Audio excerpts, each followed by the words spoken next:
Hello everyone, my name is Christian Para and this is my student presentation on the evolution of Godzilla's design. Now, there's a lot of information here, so I'm going to try to speed through this to save up time, and also if you want to pause and look at the information there, you can go on ahead and do that. So it might be a little longer than it should be, but I hope you guys enjoy it.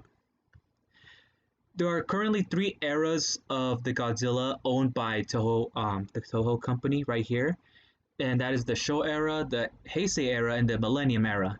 And the first one we're going to talk about the Showa era, which lasted from 1954 to 1975.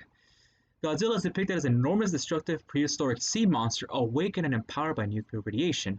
With the nuclear bombing of Hiroshima and Nagasaki and the Lucky Dragon 5 incident still fresh in the Japanese consciousness, Godzilla was conceived as a metaphor for nuclear weapons, and also that the body of Godzilla or the texture on it is supposed to resemble the burned and tarred skin of that of the victims of the bombing from World War II, which is supposed to be, like, again, it's a metaphor of nuclear weapons. The actor himself, who recently passed away on August 7, 2017, at the age of 88 from pneumonia, Haruo Nakajima, who has portrayed the King of the Monsters from 1954 to 1972 for 12 films. In the film, the monster is supposed to be 50 meters high with 105 meters length with a weight of 20,000 metric tons, and again, its eye color with that of black irises and pupils. Inside the King of the Monsters, it wasn't the most comfortable of the costumes for the actor to use, since in it itself it's weighed at about 220 pounds, and since this was during a time after World War II, plastic and other form of materials was very difficult to obtain. So this wasn't, I guess, again, it wasn't the most comfortable suit, since the actor himself sweat a lot because it was 140 degrees inside.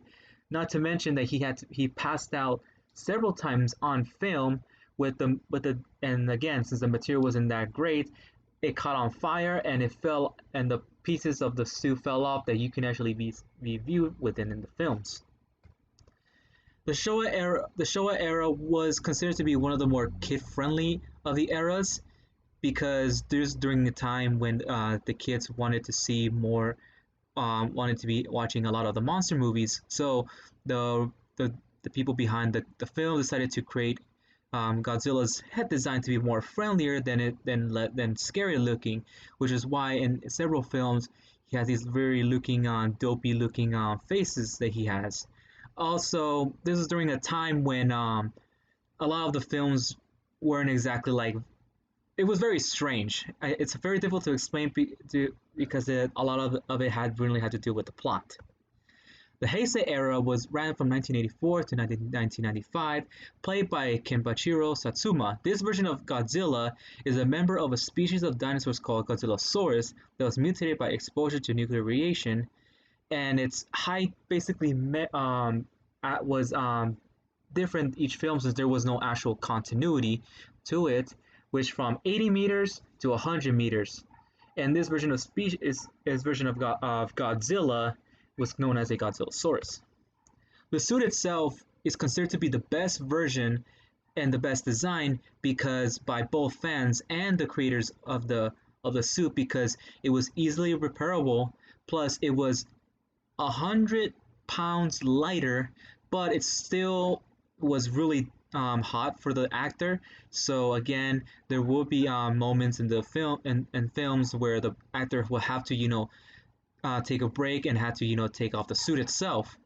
There have been instances where this version of the suit has been stolen at times, and they had to find it. Again, Godzilla is a very popular character in Japan, and also this version of Godzilla is more lighter.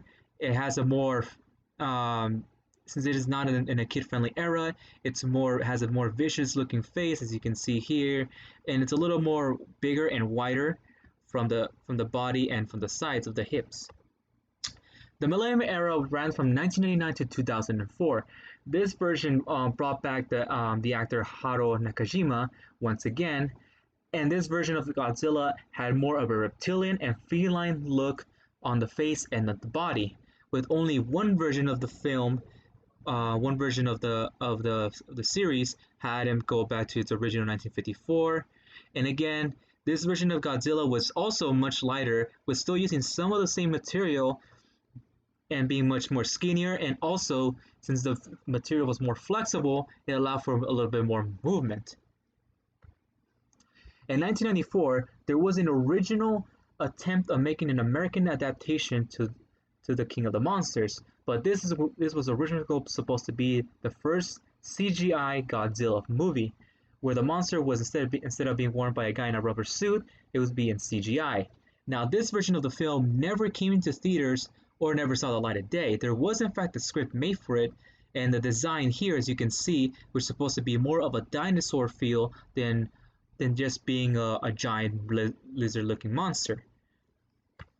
Instead, we got ourselves the 1998 film, which this version of Godzilla was not really, a fan favorite, not because of the design, but because it was considered Godzilla, because this version of Godzilla literally had nothing to do with the original Godzilla design, except this one was more of a dinosaur, and also well, it was pretty cool, honestly. It just didn't really sit well both with both fans and Toho, and thus it got its now more popular name Zilla, as according to the one of the Toho correct directors said that it just wasn't worthy of the name God.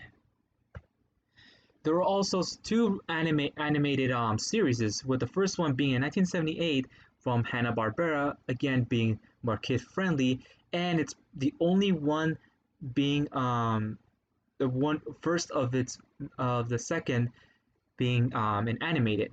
The next one is the animated Godzilla that was supposed to be the sequel that never actually happened. But this version is supposed to be about the son of Godzilla, or Zilla Jr. And basically, that's one of my favorite of the series that I remember growing up. There was also an anime trilogy back in 2017 where this version of Godzilla is based on plants, and thus why its name is Godzilla Earth, and is by far the biggest incarnation of Godzilla, being at 300 meters tall. This version of Godzilla is much wider, and its idea of it is supposed to be designed by plants, with its body covered like that of a tree trunk, and also with the roots. Toho eventually returned in 2016 with its Shin Godzilla, or as in English stands for Godzilla Resurgence, where this is supposed to be more of a horror aspect of the monster. Here, this version also had 4 different forms, including its 5th form that was only shown at the end of the film. This being the first form, the second form, the third form, the 4th form, which is the one we got to see a lot in the film, and the 5th form that basically never came into the film. And as you can see, yes, this is a more horror aspect, and the design of Shin Godzilla is supposed to be instead of its traditional that it was from World War II nuclear bombing. This is of nuclear waste that mutated with sea life, as well as the scientists forming into the giant monster. The MonsterVerse version, or the legendary Patriots version that we saw back in 2014, as well as the 2019 King of the Monsters film, had a more traditional design to the original 1954 design of Godzilla. Now, you may not notice here, but their designs of the 2014-2019 do actually differ. The dorsal plates have actually changed for 2019 to be more of that of its traditional 1954 design. Also, he is much leaner, and his legs and toes are much wider and more spread out, just to resemble more, instead of an elephant like in the 2014 version, but more of a reptilian for the 2019 version. And there you go, that's my presentation of Godzilla. So I hope you guys really enjoy, and this is my works cited page in case you guys want to go and look more of the Godzilla as well as the other kaijus that we see here. So again, thank you very much and have a nice day.